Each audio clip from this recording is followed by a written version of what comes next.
आपको बता दें वेलिंगटन टेस्ट दोनों कप्तानों की सहमति से ड्रॉ हो गया है। भारत और न्यूजीलैंड का वेलिंगटन टेस्ट ड्रॉ हुआ है और इसी के साथ ये सीरीज न्यूजीलैंड ने 1-0 से जीत ली है। सीरीज पर कब्जा कर लिया है न्यूजीलैंड ने। एक बार फिर से विदेशी धरती पर भारतीय टीम फेल रही है, अच्छा प्रदर्शन नहीं किया है और दोनों कप्तान की सहमति से न्यूजीलैंड और भारत का ये मैच ड्रॉ हो गया है।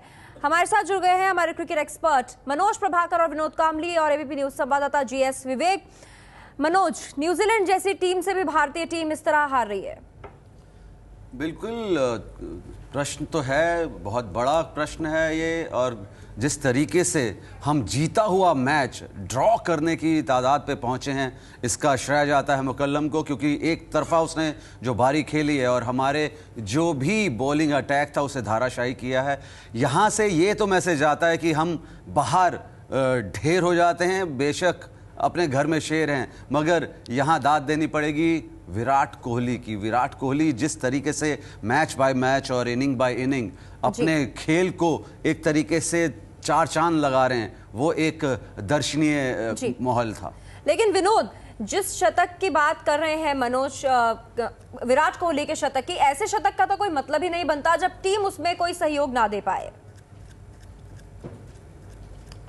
नहीं, जरूर पल्लवी, अगर आप देखोगे तो मैं कहूंगा कि वन साइडेड हीरो बना है वो, जो जिस तरह जब भी डिलीवर करना था उस समय हुआ नहीं। तो ये कि मैं कहूंगा कि जस्ट न्यूजीलैंड ने जिस तरह से गेंदबाजी की लास्ट इनिंग में, तो विराट 100 किया, मैं मानता हूं 100 किया तो 100 रहता है, लेकिन कुछ यूज में नहीं आया, इंडियन टीम के कोई काम में नहीं आया। और जिस तरह से अगर आप देखोगे तो पूरे जो ये मैच रही है और जिस तरह की इनिंग्स मक्कलम ने खेले, जैसे मनोज ने कहा कि मक्कलम ने जो मैच सेविंग मैच इनिंग उन्होंने खेली है, जो स्टेज पर वो लोग थे 90 for 5, वो स्टेज से निकाल के उन्होंने न्यूजीलैंड टीम को एक अच्छे मकाम पे पहुंचाया। और वो मकाम में मैं कहूंगा कि उसमें त्रिशतक उन्होंने लगाया। लेकिन जिस तरह के उनकी इनिंग रही है, ये इंडियन, जैसे मनोज ने भी कहा कि ये मैच अपने गले तक थी, ये मैच हमारा निवाला उन्होंने छीन कर लेकर गए हमारे मुंह से। तो मैं इतना कहूंगा बहुत ही बढ़िया न्यूजीलैंड ने क्या गेम खेल के दिखाया। लेकिन अपना वही दौर चालू है, बाहर ढेर घर में शेर। जी जीएस विवेक, मैकुलम अगर कमाल कर सकते हैं उसी पिच पर, तो विराट कोहली को छोड़कर क्या भारतीय बल्लेबाज उस तरह का कमाल नहीं कर सकते?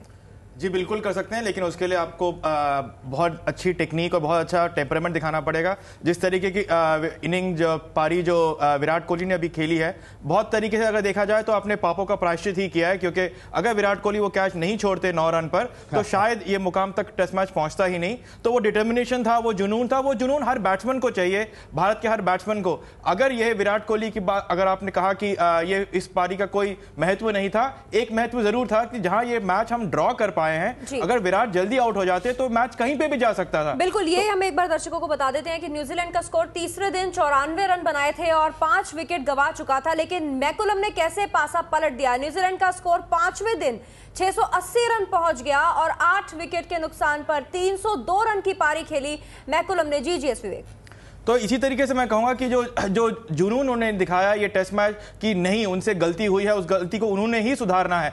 ऐसा एक टेम्परामेंट हमारे बॉलर्स को भी चाहिए था कि अगर पहले दिन उनसे विकेट नहीं निकला तो अगले सेकंड न्यू बॉल के साथ उनको और अच्छा गेंदबाजी करना चाहिए था। और जिस तरीके से मुरली विजय और शिखर धवन आज आए थे, वो दिखाना चाहिए था उन्हें कि नहीं, आज हमें टेस्ट मैच ड्रॉ करना है, तो कम से कम बिना कोई विकेट खोए हम अपना टाइम जरूर निकालें, ताकि जितना कुछ जो भी थोड़ी बहुत इज्जत हम ले जा सकते हैं इस स्टोर से, मेरे ख्याल से ज्यादा कुछ लेके नहीं जा सकते इस स्टोर से, लेकिन फिर भी अगर मुंह बचाने का चांस था थोड़ा बहुत, शायद हमने वो भी गवा दिया। विराट कोहली ने थोड़ा बहुत बचा लिया। मनोज, ये जो गेंदबाज हैं, जो न्यूजीलैंड के गेंदबाज हैं, क्या वो भारतीय बल्लेबाजों पर भारी पड़े जिस तरह की बेहतरीन गेंदबाजी उन्होंने दिखाई है? देखिए, अगर पूरे सीरीज का निचोड़ निकाला जाए तो हमारे से अच्छी बैटिंग उन्होंने करी है, हमारे से अच्छी बेहतर, बहुत ही बेहतर गेंदबाजी उन्होंने करी है। क्योंकि जिस तरीके से अगर रिजल्ट भी आए हैं, पहला टेस्ट मैच उन्होंने जीता है और दूसरा टेस्ट मैच हारते के बाद मैं नहीं सोच रहा कि ये ड्रॉ हुआ, ये फिर उनकी एक जीत है। तो मैं समझता हूं कुल मिला के अगर आप देखा जाए तो तीनों डिपार्टमेंट में उन्होंने बेहतरीन परफॉर्मेंस करी है।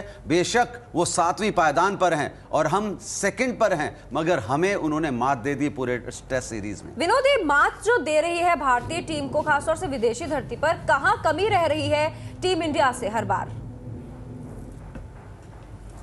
कमियां तो बहुत ही है। हम सुधारते ही नहीं है उसे। हर बार हम बोलते हैं, जैसे सीरीज हारते हैं बाहर, हम लोग वापस घर पे आते हैं, वापस अपना शेर बन जाते हैं और उसके ऊपर हम काम ही नहीं करते।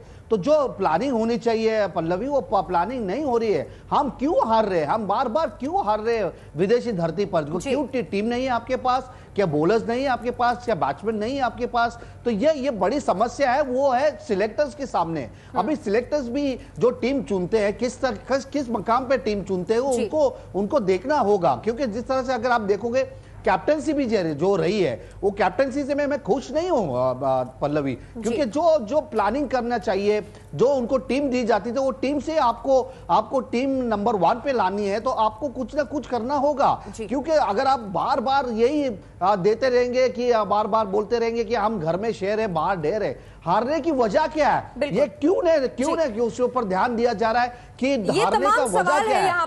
बैटिंग, बॉलिंग या ओवरऑल थिंकिंग? जी एस विवेक, खेल पत्रकार होने के नाते आपने बहुत नजदीकी से टीम इंडिया को ऑब्जर्व किया है। कौन सी ऐसी कमियां हैं जिस पर ज्यादा ध्यान देने की जरूरत है और इस बात पर ध्यान नहीं दिया जा रहा है बिल्कुल भी, क्योंकि एक के बाद एक मैचेस में इसी तरह के नतीजे आ रहे हैं?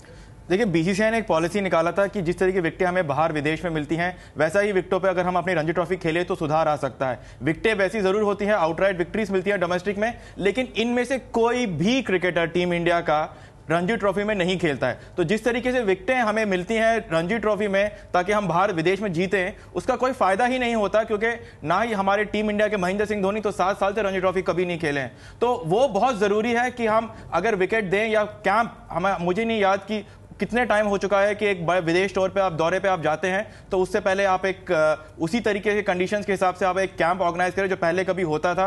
मनोज को भी याद होगा, विनोद को भी याद होगा।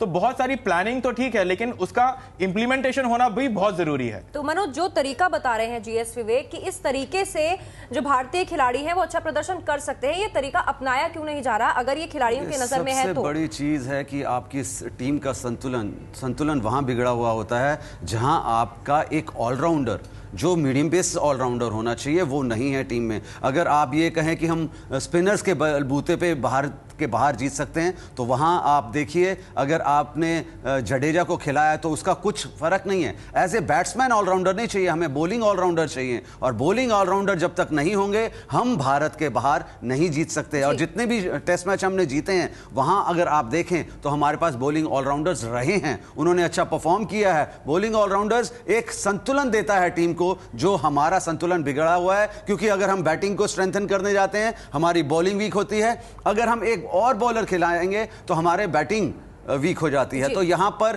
थोड़ा सेलेक्टर्स को और धोनी को सोचना पड़ेगा।